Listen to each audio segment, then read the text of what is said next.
It is, as Alicia said, my mother would say to me, don't you ever let anybody tell you who you are. You tell them who you are.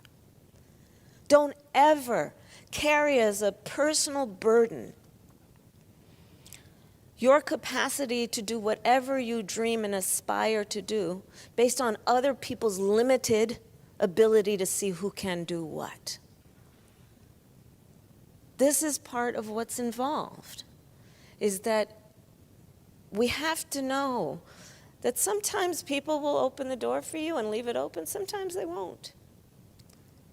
And then you need to kick that fucking door down.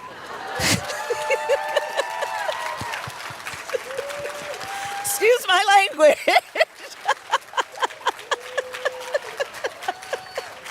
We're gonna make t-shirts with that saying, kick the fucking door down.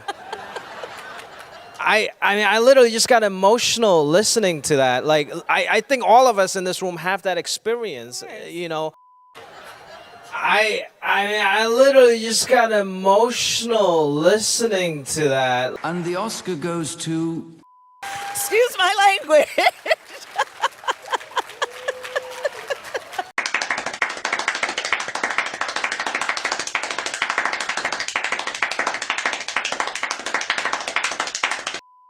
Excuse my language.